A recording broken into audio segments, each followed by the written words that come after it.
بسم الله الرحمن الرحيم. الحمد لله رب العالمين، وصلى الله وسلم على رسول الله وعلى آله وصحبه ومن استنى بسنته واقتدى بهديه إلى يوم الدين. وأشهد أن لا إله إلا الله وحده لا شريك له، وأشهد أن محمدا عبده ورسوله. أما بعد، فيا عباد الله، أوصيكم ونفسي بتقوى الله سبحانه وتعالى. قال تعالى: إن للمتقين مفازا، وقال: وتزودوا فإن خير الزاد التقوى واتقون يا أولي الألباب. Depois de louvarmos Allah subhanahu wa ta'ala e mandarmos bênçãos, ou seja, saudações para o nosso Nabi Muhammad sallallahu alaihi wasallam, e mais um dia de agradecer e de louvar a nosso Senhor Allah subhanahu wa ta'ala. Allah subhanahu wa ta'ala, Ele deu-nos esta oportunidade, porque se calhar existem os que viveram até ontem, até conseguiram participar o Arafah, conseguiram jejuar dia de ontem, e hoje não foi possível chegar a essa hora. Tudo isso por ordem de Allah subhanahu wa ta'ala. Allah subhanahu wa ta'ala, inna lillahi ma akhadha, por certo, o que Allah levou pertence a Ele. Pertence a Allah o que Ele levou. وَلَهُ مَا أَعْطَى, e também o que Ele deu lhe pertence. وَكُلُّ شَيْءٍ عِنْدَهُ بِأَجَلٍ مُسَمَّى, e toda coisa tem um tempo determinado, um destino determinado.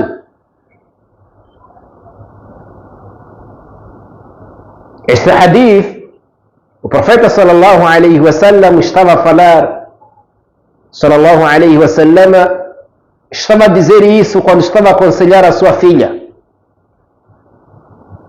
A sua filha mandou uma mensagem, uma informação, quando o filho desta filha esteve doente, grave, e ela mandou a informação para o seu pai, dizendo que aqui, a criança aqui está quase a morrer. Resumo da expressão que ela disse. Então o profeta diz: Inna lillahi ma akhadha, na verdade o que Allah levou lhe pertence. Por certo, pertence a Allah o que Ele levou. Wa lahu ma a'ta, e também pertence a Ele o que Ele deu. Tudo que Ele levou é dele, e tudo que Ele deu também é dele. وَكُلُّ شَيْءٍ عِنْدَهُ بِأَجَلٍ مُسَمَّى, e cada coisa tem um tempo determinado. Portanto, فَلْتَصْبِرْ وَلْتَحْتَسِبْ, ela tem que pacientar e tem que ter esperança de pagamento vindo de Allah subhanahu wa ta'ala. Este era um conselho e era um ensinamento que ele estava a dar à sua filha, radiyallahu anha. Mas dali saiu com alguns sahabas, dentre eles Sa'd bin Ubadah e os outros.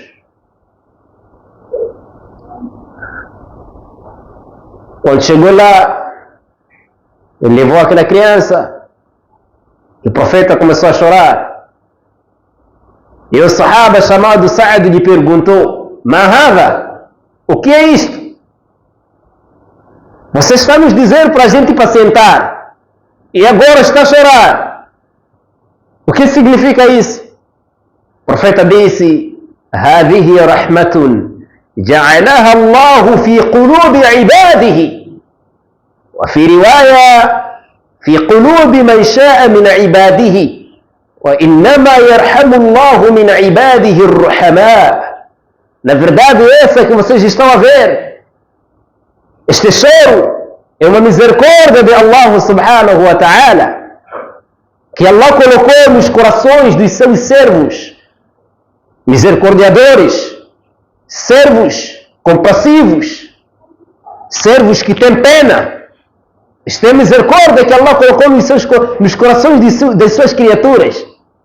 Quer dizer, isso quem tem é a pessoa que tem pena, que sente pena, que é compassivo, que é misericordiador. E Allah subhanahu wa ta'ala colocou misericórdia nos corações dos servos, dentre os servos aquele que Allah subhanahu wa ta'ala disse: وَإِنَّمَا يَرْحَمُ اللَّهُ. Allah, o profeta disse: يَرْحَمُ اللَّهُ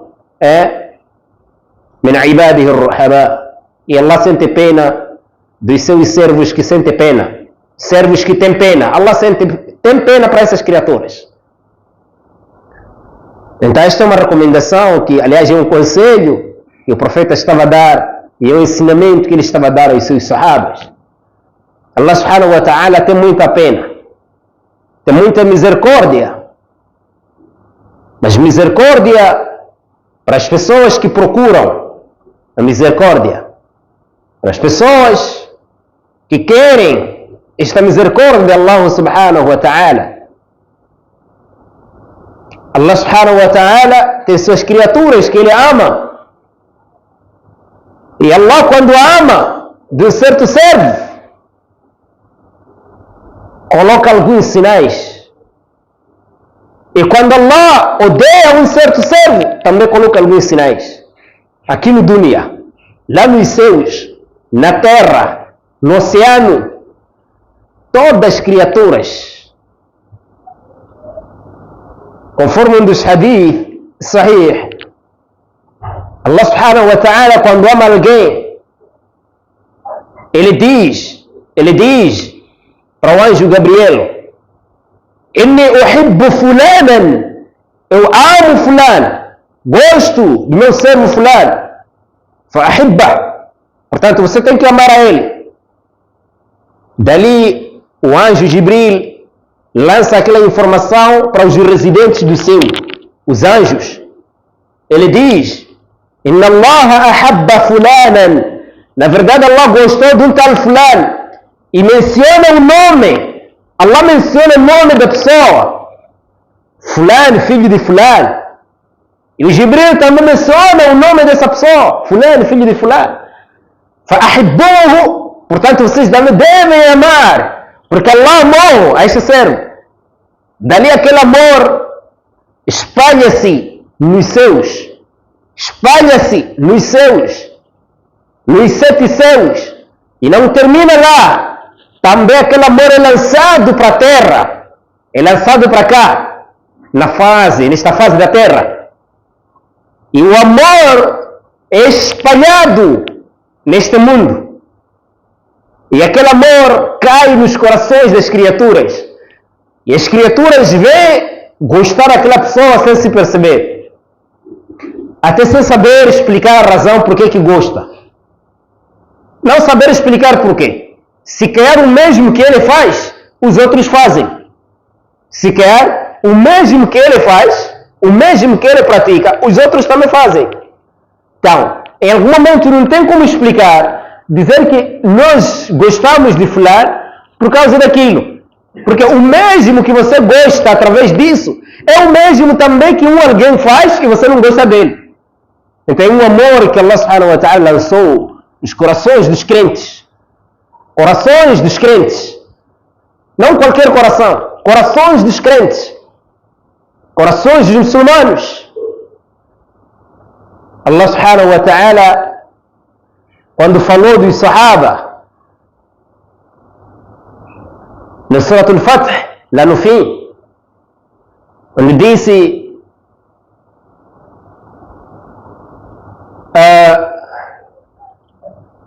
Muhammadur Rasulullah, Muhammad é mensageiro de Allah, والذين معه أشداء على الكفار رحماء بينهم تراهم ركعا سجدا يبتغون فضلا من الله ورضوانا سيماهم في وجوههم من أثر السجود ذلك مثلهم في التوراة ومثلهم في الإنجيل كزرع أخرج شطأه فآزره فاستغلظ فاستوى على سوقه يعجب الزراع ليغيظ بهم الكفار.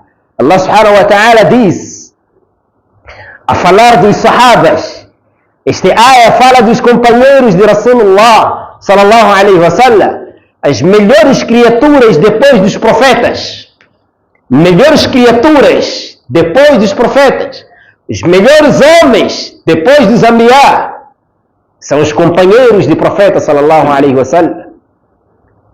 Não porque os outros profetas não tiveram companheiros melhores, tiveram, mas eles são os mais melhores, acima dos melhores, tirando os profetas. Disse Allah, وَالَّذِينَ مَعَهُ, e aqueles que estão com ele. Allah começou dizendo, Muhammadur Rasulullah, Muhammad é o mensageiro de Allah. وَالَّذِينَ مَعَهُ, e aqueles que estão com ele, أشداء على الكفار, são rigorosos, são fortes, são terríveis, são duros para os cafres. Esses eram pessoas duras na vida dos cafres, duras para os cafres. Mas o que acontecia? Ruhama'u, são misericordiadores, são pessoas com misericórdia. Com quê? Bainahum, entre eles, entre os sahabas. Cada sahaba tinha pena, sentia para com o outro, por causa de amor que eles tiveram no caminho de Iman, no caminho da fé, no caminho do Islã. Ruhama'u eram pessoas de misericórdia. Ruhama' são as pessoas, é plurais, são as pessoas que têm misericórdia, são chamadas de Ruhama'. Ashidda' são pessoas fortes, terríveis, neste caso duras. Então disse Ashidda'u, são pessoas duras para quê? Ala al-kuffari, contra os cafres, contra os cafres. Mas do outro lado, Ruhama'u, misericordiadores, bainahum, entre eles. Os sahabas tinham pena, sentiam uns aos outros. O não comer, eles se sentiam pesados, se sentiam amarados. Você sabe aquela história que aconteceu numa das batalhas, numa das guerras, e os sahabas ficaram muito feridos. E alguém trouxe água para poderem se salvar. Trouxe água, poderem beber, poderem se beneficiar daquela água na guerra, bem feridos. Quando foi dado o primeiro, disse ir dar meu amigo. Ele está mais pior que eu. Ele é que está mais mal que eu. Começaram ele mesmo. Foi dar o outro. O outro disse, vai lá dar o terceiro. Ele é que está mais pior que eu. Então começaram ele mesmo. Foi dado ele. Ele disse, não comece comigo. Ir dar o outro. Aquele outro que me seguiu, que está lá, é mais pior do que eu. Passou em todos os sahabas. No momento que ele voltando atrás, encontrei quando todos já morreram. Significa que todos estavam numa péssima situação, mas por causa da misericórdia que eles tinham, sentir um com o outro, ele preferia que o outro começasse, mesmo ele estando mais péssimo. Você já imagina este nível? Vocês estão com bem, elas estão com uma fome terrível, uma fome pesada, mas traz alguém comida, diz não. Primeiro vai lá conversar com o meu vizinho, talvez ele não jantou, ele ontem não almoçou, conversa com ele. Ir dar o vizinho diz não, ir dar o outro lá, porque ele ontem passou mal, eu lhe vi. Ir tendo com o outro diz não, vai com aquela vizinha, porque ela não está casada, pelo menos eu tento ter. Ela não está casada. Vai na vizinha e diz, não, aquela está mais pior, porque tem filhos. Então comece com ele, começa a ele mesmo. Rahma. Os sahabas eram assim. Dar alguém água e ele dizer, começa meu irmão. O meu irmão está mais pior que eu. Foi ter com outro, o outro disse não, só esse é outro. Foi ter com outro, o outro disse não, só esse é outro. No momento em que ele voltou para trás, encontrei quando todos já morreram. Rahama'u bainahum. Misericórdios entre eles, sentiam pena. Homens de iman, de taqwa. E faziam isso por Allah. Não faziam para agradar a eles, não. A eles mesmos, não. Allah disse, tarahum, você consegue ver a eles, esses sahaba, ruk'an, inclinados, sujadan, prostrados. Você vê a eles inclinados, prostrados. A preocupação deles é rezar. A preocupação deles é adorar Allah. Isso fazem por quê? Allah explicou em frente. Disse, yabtaghuna, eles procuram. Yabtaghuna, procuram. Fadlan, procuram o quê? Fadlan min Allahi wa ridwana. Eles procuram dádiva, favor de Allah subhanahu wa ta'ala. Favor vindo de Allah, wa ridwana, e felicidade de Allah subhanahu wa ta'ala. Essa é a preocupação deles. Os sahabas faziam um negócio com o objetivo de ajudar o din, com o objetivo de ajudar os muçulmanos, com o objetivo de adorar, aliás, de ajudar os pobres. Esse era o sacrifício que os sahabas faziam. Fazer um negócio, tanto esforço, só com o objetivo de levantar a bandeira do Islã e ir à frente. Quando os sahabas iam na guerra, cada um preferia que ele fosse morto e ficar outro irmão para ficar a expandir o din. Os sahabas, quando iam na guerra, cada um preferia que fosse ele mesmo a morrer naquele dia e ficar irmão dele vivo, para o irmão dele levar o Islã para frente. Eram sahabas esses. E a vida de cada um deles é uma vida inteira de todos nós. Porque as suas histórias, todas elas são admiráveis. As histórias de sahaba. Havia um homem chamado Abu Dharri, esse sahaba é muito conhecido. Abu Dharri é de uma família chamada Ghifar. Ghifar era a tribo dele. Abu Dharri al-Ghifari. Naquele tempo, quem era o chefe da família era chamado Imam ibn Rahba. Imam ibn Rahba al-Ghifari. Abu Dharri, num certo dia, saiu com seu irmão chamado Unais, junto à sua mãe, a mãe dos dois. Chegaram na casa do tio. O tio dos dois, o irmão da mãe, o tio foi bondoso para com eles. Daí o povo daquele tio sentiu aquela inveja. Quer dizer, teve inveja e pronunciou o que pronunciou. Depois dali o tio fez chegar e o Abu Dharr disse: o que você fez do bem já estragaste. Não há união daqui em diante. Dali saíram, resumindo a história. Então Unais, irmão de Abu Dharr, ele era um sha'ir, era um poeta. Levou a camela, do grupo e foi com ele um sítio e foi fazer lá aquela competição de aposta. Então as pessoas foram num corrandeiro, né? E aquele disse que o rei aqui é mais melhor. Dali levou duas camelas, aquela que ele veio com ele, mas aquela que ele ganhou lá. Veio e entregou a família aquela camela. Mas o que aconteceu? Ele disse para Abu Dharr que eu quero chegar em Meca. Há uma necessidade de eu chegar lá. O Neysi, chegando em Meca, chegou e voltou. Demorou. Como contou essa história Abu Dharr al-Ghifari, e narrou o seu aluno. Era um tabi'i. Abu Dharr perguntou: "Ma sana'ata, o que tu fizeste?" Ele disse: "Eu encontrei lá em Meca um homem que está na tua religião." Abu Dharr, mesmo antes de entrar no Islã, ele já rezava, como ele contou. Então ele disse: "Eu encontrei um homem lá em Meca que o dono disse que Allah lhe enviou estava a referir o Rasulullah sallallahu alaihi wasallam. Ele está na tua religião. Abu Dharr disse: ficar aqui com minha mãe, eu quero chegar lá, em Meca.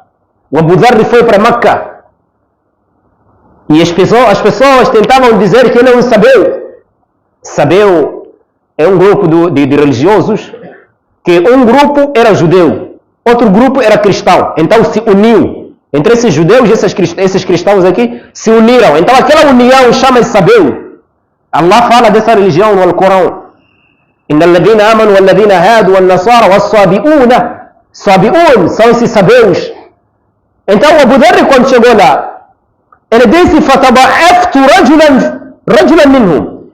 Então eu fui ter com um homem que eu achei que é um homem muito fraco, dentro daquele povo de Meca. Dentro daquele povo de Meca, na altura que era o chefe, era o Abu Jahl, Amr ibn Hisham al-Mughira, este era o nome dele próprio, o Abu Jahl. Então, dali, ele, Abu Dharr, foi ter com aquele homem que ele achava que é fraco.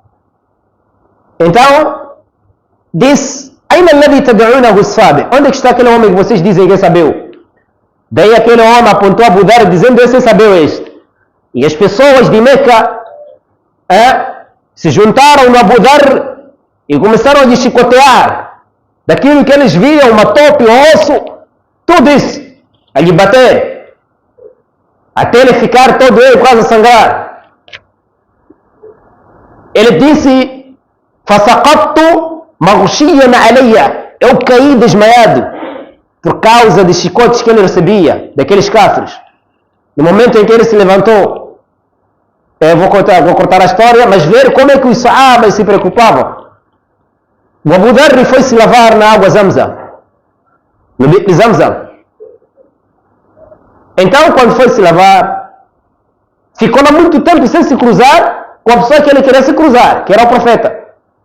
Ficou 30 dias em Meca, sem comer nem sequer uma comida. Não havia ninguém que estava a alimentar a ele. Mas o que ele fazia? Bebia aquela água, Zamzam. Ele disse: eu engordei através daquela água, só 30 dias só beber aquela água.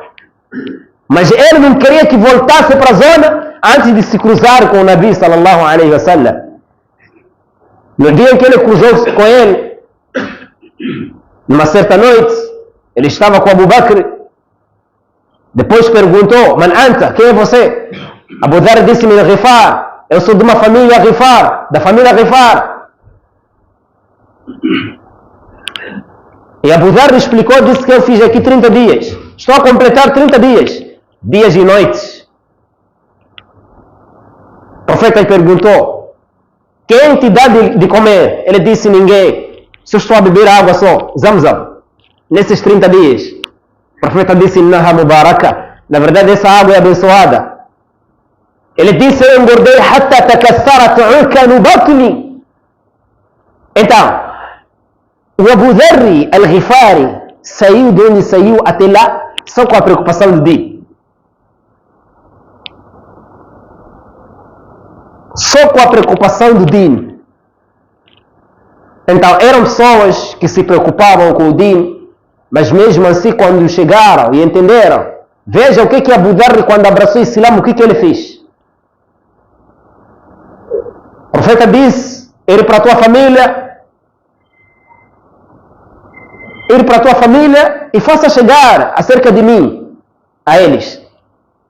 Quando Abu Dharr chegou na família, fez da'wa, e a metade da família entrou no Islã. A metade da família entrou no Islã. E a metade que não entrou disse: nós estamos à espera do profeta chegar até aqui. Basta ele chegar, nós vamos entrar no Islã. Até o profeta emigrou para Madina. E veio a metade da família que restava. Disse: nossos irmãos entraram no Islã. Entraram no Islã, porque em algum momento nós dissemos abraçar o Islã. O Islã não se abraça. No Islã entra-se. Mas você não sabe que abraçar resta um corpo que não tocou aquela coisa. No Islã não se diz abraçar o Islã. é entrar no Islam. Aslama, aí dakhala, entrou no Islam, dakhala fi silm, dakhala fi Islam. Não se diz alguém abraçou o Islam. Esse termo está errado. Se diz alguém entrou no Islam. Allah disse, udkhulu fi silmi, entrar no Islam. Não disse abraçar o Islam. Entrar porque todo você estará lá. Agora, quando se diz abraçar, você abraçar alguém, resta uma parte que você não pegou. Se você abraçou de frente, então de trás você não pegou. Se cair nem cabeça dele, você não pegou. Então, dizer abraçar o Islam, este termo não está correto. Não há evidência sobre esse termo. Então, é entrar no Islam. Essa é a expressão correta. Então, dali, eles entraram no Islam. Neste caso, a família de Abu Dhar toda entrou no Islam. E o profeta disse, Ghifarun ghafar Allahu laha. Esta tribo chamada Ghifar, Allah perdoou. Wa aslamu salamaha Allah. E entraram no Islam. Então, essa era a preocupação que eles tiveram. Portanto, eram pessoas que mesmo depois de entrar no Islam, se preocuparam com o Din. E se preocuparam entre eles. Misericórdia, pena, compaixão. Eram compassivos. يبتغون فضلا من الله ورضوانا سيماهم في وجوههم من أثر السجود. Sinal escuro, preto, que se encontra nas suas testas. Isso por sinal, por marcos de o quê? De sajda. Este sinal que vem na testa. ذلك, Allah disse isso, مثلهم في التوراة. Exemplo dele que se encontra no Torá, que se encontra no Taurá. Está lá também na Torá. ومثلهم في الإنجيل. E também exemplo deles que se encontram no Injil. Isto é, os sahabas também foram mencionados no livro dos judeus, e foram mencionados também no Injil, no Evangelho. Sahabas foram mencionados lá também. كزرع أخرج شطأه فآزره. Esses sahabas parecem uma plantação que tirou que Shata'a é a primeira. Shata'a é aquela coisa que a primeira coisa a sair de uma plantação, a estar visível. Você plantou alguma coisa, então o que sai logo no princípio, você saber que isso aqui já germinou. Então parece esta planta que está a sair, فآزره فاستغلظ فاستوى على سوقه. Allah está a comparar os sahabas com esta plantação, a partir do início até onde fica forte, até onde cresce, até onde fica firme o seu caule. فاستوى على سوقه. Então, esses eram sahabas e eles já morreram. Nenhum deles ficou. Apareceram os tabi'in, também eles já morreram, que eram alunos dos sahaba. Alunos dos sahaba, educados pelos sahaba. Então os sahabas eram homens preocupados com o din, preocupados com a ação da manhã. Cada sahaba, cada dia que passava, ele tinha aquilo de dizer que talvez não chegaria amanhã. Hoje é de morrer. Hoje é de morrer. Então, esse é um imã, é um nível de imã que eles tinham. É um nível de crença que eles tinham e certeza que eles tiveram de que isso é verdade. Basta a pessoa ter dúvidas, então vai lhe causar preguiças, vai lhe causar falta de querer enquanto os outros querem. Quer dizer, você falta de gosto daquilo que merece ter gosto, por causa da sua incerteza. La shakka wa la raiba. Não há dúvida no din, nem há incerteza. O que din diz é verdade. Não há dúvida e não há incerteza. Tens que ter certeza daquilo que Allah subhanahu wa ta'ala mencionou. Por isso Allah elogiou esses sahabas. E o tempo que Allah sentiu-se satisfeito, a prática dos muçulmanos com o Islã, como obedeceram, é o tempo de Rasulullah sallallahu alaihi wasallam. Você lembra-se da batalha de Badr? A primeira batalha de Badr. Eram 317 sahabas, assim como era o número do povo de Talut, quando ia lutar com Jalut. O número era este. Mas eles correram a pé 500 quilômetros sol no ar, bem escaldante, bem quente, de jejum, esses sahabas percorreram uma distância de 500 quilômetros. O profeta pensava que os sahabas de Medina, por serem novos, poderiam recuar. Ele tinha tanta certeza dos de Meca, porque os de Meca já passaram vários sofrimentos lá em Meca e suportaram. Mas como os de Medina eram novos, o profeta, ele não tinha tanta certeza, pensava que poderiam recuar. Ele trouxe uma sugestão perguntando aos sahabas, e os de Meca começaram a responder que nós estamos prontos. Mas o profeta ainda não queria que levantasse aquilo, não queria que, ele não tinha tanta certeza daquilo. Por do outro lado, existiram sahabas novos, e queria que esses sahabas de Medina respondessem, de que estão prontos ou não. E respondeu o chefe deles, chamava-se Sa'd bin Mu'adh, era um dos chefes também de uma tribo de lá, Sa'd bin Mu'adh. Sa'd bin Mu'adh era um jovem que abraçou o Islã com seus 30 anos de idade, 30, e morreu com seus 36 anos de idade. O que ele fez nesses 6 anos de idade, 6 anos, 6, o que ele fez de ação nesse tempo aqui, 6 anos, quando morreu o trono por felicidade tremeu. Chamava-se Sa'd bin Mu'adh. E no seu dia do enterro, o profeta dizia, se existisse alguém que não ia ser apertado com campa, seria esse a salvar, Sa'd bin Mu'adh. Sa'd bin Mu'adh, radiyallahu anhu, era um dos grandes sahaba, o chefe dos sahabas de Medina. Neste caso, era um dos grandes homens, participantes de guerra, e os homens confiados nas guerras, nas batalhas, nos combates. Sa'd bin Mu'adh, radiyallahu anhu, em 6 anos, fez algo que fez tremer o trono de Allah subhanahu wa ta'ala, por felicidade. Então, esses homens todos, o Sa'd bin Mu'adh é que respondeu, e Sa'd bin Mu'adh disse para o Nabi, que olha, nós estamos contigo, nós não vamos te dizer como o povo de Musa disse para Musa, idhhab anta wa rabbuka, o Musa quando estava a ir combater os Kufar, então o povo de Musa disse para Musa que olha, nós não vamos ir, vamos sentar aqui, ir você com Allah e lutar. Mas eram muçulmanos esses, rebeldes. Então ele disse, nós não vamos dizer como disse esse povo de Musa. Ele disse, nós não vamos dizer como disse Musa, aliás o povo de Musa, vá tu e teu senhor. Nós dissemos que vamos com o nosso Senhor, junto com o nosso Senhor também, irmos lá, mesmo atravessar o oceano, estamos contigo, fica à vontade, ya Rasulallah.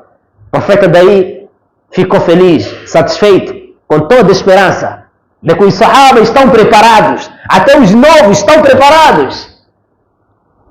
E este Sa'd bin Mu'adh, quem convidou ele para ir? Foi um jovem pequenino, chamava-se Mus'ab bin Umair. É o rapaz mais rico em Meca, antes do Islã. Quando entrou no Islã, ficou mais pobre. A mãe lhe expulsou, a mãe lhe proibiu comida por causa do Islã. E Mus'ab bin Umair ficou com toda a vontade no Islã. No dia que morreu, o cafano não chegava. Se tapasse a cabeça, as pernas ficavam fora. Se tapassem fora, aliás, tapassem pernas, a cabeça fora. Era um grande sahaba, esse que segurava a bandeira da guerra, Mus'ab bin Umair. Então esses eram sahabas preocupados com o din e amorosos entre eles, homens que se prepararam de verdade, homens preparados, cozidos, que não restou um lado que pelo menos é forte, que diz que não cozeu. Não, homens preparados são sahaba. Sa'd bin Mu'adh respondeu isso, e sahabas ficaram preparados. E os kafirs pediram apoio. Nesta guerra foram os melhores sahabas que participaram. E não havia munáfico naquele dia. E Allah diz, todos que estão aí, estão no Jannah, façam o que vocês quiserem aí no dunya. Mas não recuaram. Continuaram com a ibadat. Aqueles de Meca também estavam aí. Abu Bakr, estava aí Umar ibn al-Khattab, Estava aí Ali bin Abi Talib, Uthman bin Affan, Talha. Estava aí também Uthman, Abdurrahman bin Auf. E dentre os sahabas, aqueles de Meca, os primeiros a entrar no Islã. Estava aí também, eram muitos, Abdullah bin Mas'ud, Arkam bin Arkam, aquele sahaba que o profeta dava da'wa lá em casa dele, na escondida, lá em Meca. Bilal bin Rabah, aquele negro. Zayd bin al-Khattab, o irmão de Umar bin al-Khattab, grandes homens da guerra. Ali bin Abi Talib e os outros estavam parados a lutar contra a família, preparados. Então, eram sahabas preparados de verdade, alunos preparados de Rasulullah sallallahu alaihi wasallam. Depois de percorrer essa distância, 500 quilômetros de jejum, chegaram lá, guerra. O profeta riscou no chão. Disse que saltar isso, está no Jannah.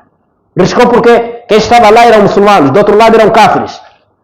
Os cáfires eram milhões, os muçulmanos eram 317 contra milhões.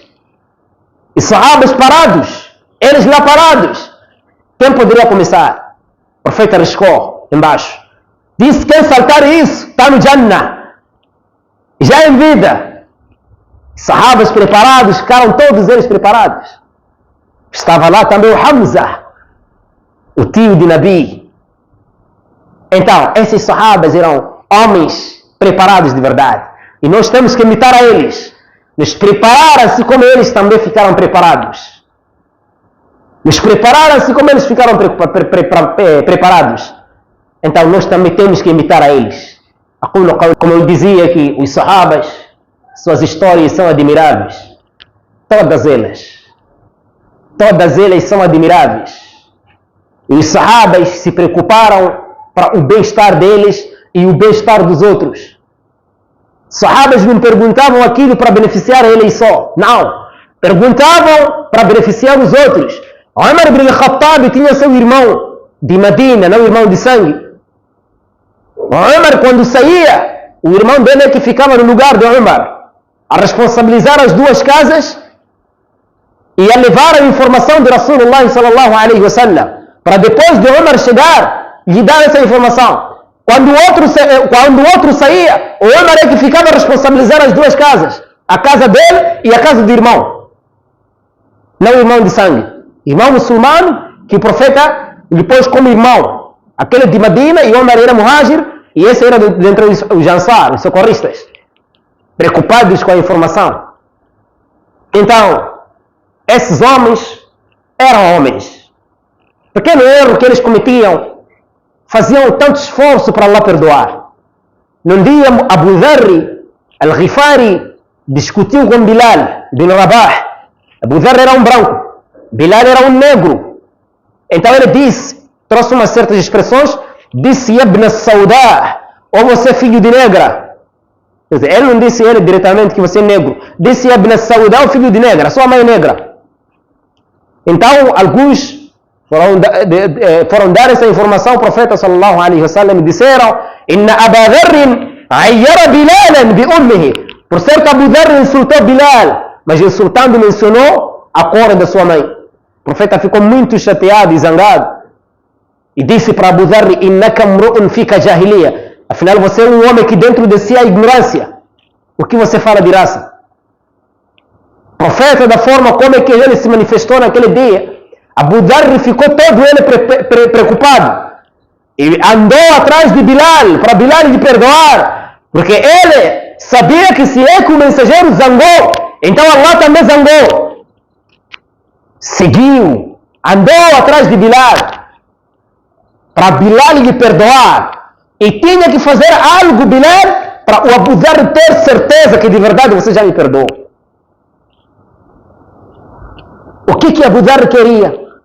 Disse: eu peço você, quero você, Bilal, esse teu pé, você me pisar com ele, o meu pescoço, eu ter certeza que você já me perdoou. E Bilal disse: não. Bilal disse: não, eu não tenho coragem de pisar um pescoço que segura uma cabeça que faz sajda para Allah. Não tenho. Eu já te perdoei. Abu Dharr disse: não, você tem que fazer isso. Bilal disse: nunca. eu não tenho essa coragem. Pisar um pescoço que segura uma cabeça, que faz de sajda para Allah. Abu Dharr agora, o que ele pensou? Esse aqui não quer fazer o que eu estou a dizer. Agora, o que agora posso fazer? Abu Dharr tinha seus escravos também negros. Tinha escravos negros. O que ele preferiu? Sempre que ele viajava, sempre que ele andava com aqueles escravos, ele insultou a outro por causa da cor. E tinha escravos negros. Ele, Abu Dharr, descia, aliás, subia, andava um espaço, descia, neste caso, ele subia, o escravo ficava ali à frente a andar a pé. Depois do espaço, Abu Dharr é que descia e subia aquele escravo, Abu Dharr descia e andava a pé. Para ele poder apagar aquele erro que ele cometeu naquele dia. E isso ele fez toda a vida dele. Radiyallahu anhu wa ardah. Havia um sahaba que estava a chorar no dia em que ele estava a morrer. E as pessoas lhe perguntavam. Este sahaba é conhecido por Abu Musa al-Ash'ari. O nome dele chama-se Abdullah bin Qais al-Ash'ari. Abu Musa al-Ash'ari, ele no dia em que estava a morrer, começou a chorar. E foi perguntado por que você acompanhou o profeta, você foi um dos companheiros. Ele disse, eu estou a chorar porque contrariei o Rasulullah sallallahu alaihi wasallam. Sabe o que ele contrariou? O profeta disse, aquela comida, aquele pedaço que um viajante leva para a sua viagem, é suficiente naquele dia só comer aquilo só.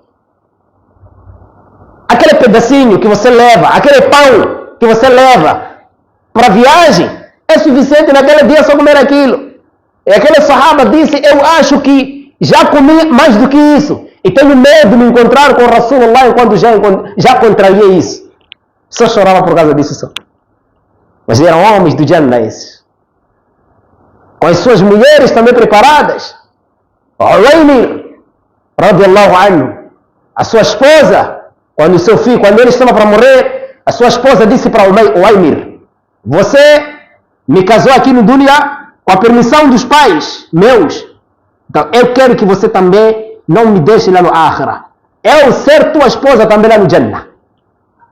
Este é um pedido que ela estava a fazer, o seu marido já em vida, quando viu que está quase morrer, a morte lhe aproximou. Eram sahabas, e suas mulheres também eram sahabiyat, mulheres preparadas também, homens também preparados, e eles ensinaram o que eles foram preparados. Os sahabas, mesmo velhos, há sahabas que viveram 90 anos, 100, Anas bin Malik que viveu 110 anos de idade, Anas bin Malik, mas conseguiam jejuar, fortes. E pessoas perguntavam, vocês já são velhos, mas ainda têm força, conseguem jejuar? E sahabas diziam, nós preservamos a religião de Allah na nossa juventude. E agora que já somos velhos, Allah está a nos preservar. Esses eram sahabas. Assim que nós somos velhos, Allah que está a nos preservar. Esses eram homens preparados, homens preparados. E a história deles não termina, mesmo um ano, mesmo 20 anos. Não há de acabar a história deles. Então são homens que Allah gostou e elogiou tanto. E quer falar mal deles, quer insultar a eles, há de sair do Islã. Porque se insulta a eles, você está a discordar com a palavra de Allah. E discordar a palavra de Allah é kufr. Quem discordar isso é kufr. Eram homens preparados. Homens. Então nós temos que seguir a eles o caminho de que eles seguiram, com a obediência, sem inovações, né? Sem vontades pessoais. Ouviu, seguiu. Ouviu o que fazia do mal, deixou, abandonou. Isso é que é ser homem. Isso é que é ser pessoa perante Allah subhanahu wa ta'ala. Imam al-Bukhari não era sahaba, nem era tabi'i. Imam al-Bukhari viveu no tempo de Imam Hanbal. Na zona onde vivia o imam lá era Imam Hanbal. Imam al-Bukhari, ele disse: eu nunca cometi pecado. Está a se referir a pecados grandes. Ele disse: quando eu era criança, ouvi que falar mal de alguém é pecado, não falei mais mal de alguém. E espero que Allah não me pergunte dia de Qiyamah. Tenho esperança de Allah não me questionar dia de Qiyamah. Esse Imam al-Bukhari. O seu amigo Abu Zur'a al-Razi, Abu Zur'a al-Razi, era cunhado de Abu Hatim al-Razi. Abu Zur'a era um homem que conhecia hadiths provavelmente mais do que Bukhari. Eram amigos. Abu Zur'a, Imam Hanbal, quando queria fazer revisão de hadiths, chamava esse jovem para ler. Chamava e Abu Zur'a lia em decor e Imam Hanbal escutava em forma de revisão. Chamava-se Abu Zur'a al-Razi, rahimahullah. Quando ele estava para morrer, os amigos deles estavam ali. Um deles era Abu Hatim al-Razi, outro era o filho de Abu Hatim, chama-se Ibn Abi Hatim al-Razi. Tem tafsir dele este, pouco conhecido. E havia um outro sheikh chamado Muhammad bin Muslim al-Zuhri, rahimahullah, era homem de hadith. Levantou um deles, disse: حدثني ضحاك بن مخلد عن عبد الحميد بن جعفر. Ele disse, contou-me o hadith de ضحاك بن مخلد, e ele através de Abdul Hamid bin Ja'far, e ele através de até lá, aquela linhagem toda, mas aquele amigo dele não conseguiu. Veja só, o sheikh que estava doente, e esses são outros sheikhs, mas por causa de peso do conhecimento deste que estava doente, eles tinham medo de ele retificar, sabendo que está muito grave. Até se ensinavam hadiths, se preocupavam com hadiths já até na altura da morte. E ele não conseguiu ultimar. Empenhou outro. Disse, informou esse hadith e tal fulano. Mencionou, não estou para mencionar essas linhagens. Empenhou outro. Até o terceiro ele conseguiu ultimar. Aquele sheikh a escutar. O hadith é qual? O hadith disse o profeta sallallahu alaihi wasallam: Man kana akhira kalamihi fi dunya la ilaha illa Allah dakhala al-jannah. Quem a sua última palavra for la ilaha illa Allah, essa pessoa vai entrar no Jannah. Depois de ler esse hadith, aquele sheikh que esteve na cama é que leu la ilaha illa Allah e morreu ali mesmo. Esses também não eram sahabas, mas são pessoas que imitaram sahabas. Pessoas que imitaram sahabas. Havia um homem chamado Baqi bin Makhlad. Era um europeu, espanhol. Saiu a pé. Andou, estudou na África Austral a pé. Um europeu espanhol saiu da Espanha a pé, à procura de estudos, a pé, de hadith. Chegou na África, estudou a pé e saiu ao encontro de Imam Hanbal, fora da África, a pé. Chamava-se Baqi bin Makhlad. E chegou lá, disse: eu procuro, encontrou, chegava numa mesquita, encontrava um sheikh chamado Yahya bin Mu'in. Yahya bin Mu'in era amigo e professor de Imam Hanbal. E ele perguntou a ele: você conhece Imam Hanbal? Ele disse: وَهَلْ يُسْأَلُ عَنْ إِمَامِ حَنْبَلِ. Eu sou perguntado acerca de Imam Hanbali. Como? O Imam al-Muslimin. Ele é imam dos muçulmanos. Me acompanhou. Aquele homem chega no Imam Hanbal. Na altura, o Imam Hanbal, por causa de sunna que ele se apegava, foi proibido ensinar naquela terra. Foi proibido ensinar com aqueles chefes dali. O Imam Hanbal foi proibido ensinar por causa de sunna, como ele se apegava. Homem de sunna. Aquele homem, quando chegou lá, disse: eu vim aprender. O Imam Hanbal disse: eu fui proibido aqui ensinar. Ele disse: mas eu não sou daqui. O Imam Hanbal colocou condição. Disse que só tem que ser nas noites. Quer dizer, quando as pessoas estão a dormir. Ficou ali anos e anos. Quando voltou para a terra dele, anos e anos a estudar hadith. Quando voltou para a terra dele, fez o livro mais grande de hadith. Rahimahullah. Homens preocupados. A pé.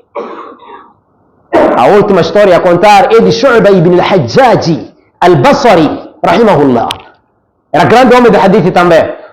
O Shu'ba ibn al-Hajjaj al-Basri era do Iraque, numa certa zona chamada Basra, uma certa cidade está lá. Mas ele, num dia, alguém estava a ler hadith na sua casa e aquele hadith era antes dele ter. Dali ele deu porrada àquela pessoa, disse: eu não quero alguém contar mentiras na minha frente. Aquele aluno deu começou a chorar. Depois alguém, um dos ânimos também estava ali, de hadith, disse: olha, este hadith, a pessoa que ele referiu, que ouviu a ele, não está morto, já está vivo. Por que você não sai à procura dele? O Shu'ba não ignorou. Não disse: não. Shu'ba pegou o transporte dele, de viagem, da sua terra para um outro país, só para ir certificar um hadith só, se é que é verdade ou não. Esse hadith é qual? Antes de eu esquecer. É um hadith que diz: a pessoa que fizer o wudu, quem fizer o wudu, depois do wudu dizer ashhadu an la ilaha illallah wahdahu la sharika lah wa ashhadu anna Muhammadan abduhu wa rasuluhu, Allah abre 8 portas do Jannah para ele. Este hadith. E é sahih. O Shu'ba andou, viajou até a pessoa referida. A pessoa disse: quem me informou é fulano. Este hadith de wudu. E este fulano estava numa outra cidade. O Shu'ba não recuou, tinha que andar atrás daqueles homens. Estava vivo. Chegou lá, disse: é fulano, que se encontrava já em outro país. Viajou para lá, antes de voltar para casa, fez 3 meses de viagem, só para certificar um hadith. 3 meses. No último homem que ele chegou, estava totalmente empoeirado por causa de viagem. E aquele sheikh disse: o que você precisa é hadith ou quer tomar banho? O Shu'ba, quando chegou lá, homens de hadith, professores acima de professores. Mas quando chegou lá, aquele sheikh pôs condição. Disse: primeiro tomar banho, lavar sua roupa, tudo isso, secar, depois conversarmos. O Shu'ba obedeceu. Homens esses. Obedeceu tudo aquilo, tomou banho, lavou roupa e sentou. Dali foi apresentado o hadith. Ele disse: quem me informou fulano? Esse fulano estava já numa outra terra. Subhanallah. Você já imagina 3 meses de viagem a fim de pesquisar um único hadith, ter seu resultado. Então, eram homens esses. Não eram homens de brincadeira. E nós temos que imitar a eles. O difícil, mas imitarmos. Não é fácil. Mas imitarmos o fácil. Imitarmos o possível, que Allah vai nos agraciar. Então, segurarmos din como foi segurado, assim como Sunnah, assim como foi segurado com os homens de verdade. Se nós seguirmos a eles, nunca vamos nos perder, como Allah disse no Alcorão: se eles terem crença assim como vocês, sahabas, creram, de verdade eles estão guiados. Então, se nós queremos como os sahabas creram, de verdade nós estamos bem guiados. Que Allah subhanahu wa ta'ala nos junte com esses sahabas dia de Qiyamah, e que Allah subhanahu wa ta'ala nos beneficie e nos dê vantagens daquilo que nós estamos à procura hoje em dia, que é a prática do Islã, e que Allah subhanahu wa ta'ala faça-nos entender a sua religião e que faça-nos entrar no Jannah através do pouco que nós fizemos e o pouco que nós praticamos, com a sua misericórdia, que Ele tenha pena de nós no dia de grandes prejuízos. Amém. Sallallahu alaihi wa sallam ala nabiyyina Muhammad, alhamdulillah rabbil alamin.